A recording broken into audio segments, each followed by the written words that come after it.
అందరికీ నమస్కారం అండి.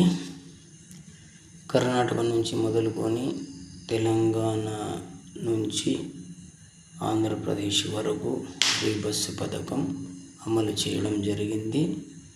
మన తెలంగాణలో వచ్చేసి డిసెంబర్లో అమలు చేశారు. దాదాపు సంవత్సరంన్నర కావస్తుంది. ఆంధ్రప్రదేశ్లో వచ్చేసి ఆగస్టులో అమలు చేశారు. ఫ్రీ బస్సు లేనప్పుడు ఆడవారు మితంగా వారు ప్రయాణాలు చేసేవారు. టికెట్ ఉండేది. స్కూల్ పిల్లలకు, కాలేజీ పిల్లలకు సబ్సిడీ పాసులు, టికెట్లు ఉండేటివి. జెంట్స్కు ఇప్పుడు టికెట్ తీసుకున్నట్టు ఫ్రీ బస్సు అయిన తర్వాత లేడీస్కు టికెట్ పైన రీఎంబర్స్మెంట్ గవర్నమెంట్ ఇస్తుంది. కానీ ఎక్కడ చూసినా ఇప్పుడు ఫ్రీ బస్సు అయిన తర్వాత ఆడవారు 60 మంది ప్రయాణం చేస్తుంటే 120, 130, 140, 150 మంది దాకా ప్రయాణం చేస్తున్నారు. జుట్లు పట్టుకొని కొట్టుకుంటున్నారు.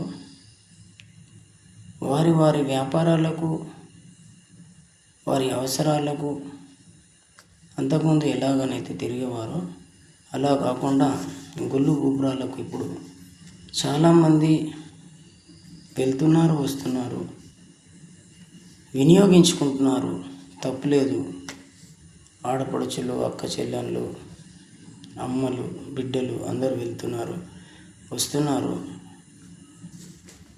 దాంట్లో గొడవలు ఇవ్వడం, ఆడోళ్ళు మొగోళ్ళు కొట్టుకోవడం, మొగోళ్ళు ఆడోళ్ళు తిట్టుకోవడం జరుగుతుంది. రీసెంట్గా ఏపీలో కూడా జరిగింది సంఘటన. యూట్యూబ్లో, సామాజిక మాధ్యమాలలో వస్తున్నాయి, అందరూ చూస్తున్నారు. ఆటోలకు కూడా కొద్దిగంత ఇబ్బంది అవుతుంది ఫ్రీ బస్ పథకం వల్ల. మన తెలంగాణ ముఖ్యమంత్రి వర్యులు రేవంత్ రెడ్డి గారు, ఆంధ్రప్రదేశ్ ముఖ్యమంత్రి వర్యులు చంద్రబాబు నాయుడు గారు ఆలోచించి దానికి పరిష్కారం చూపెట్టాలని జనాలు విన్నవించుకుంటున్నారు.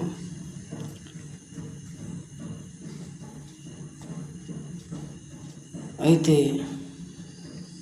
ఫ్రీ బస్ వల్ల కొందరికి లాభం ఉంది, కొందరికి నష్టం ఉంది.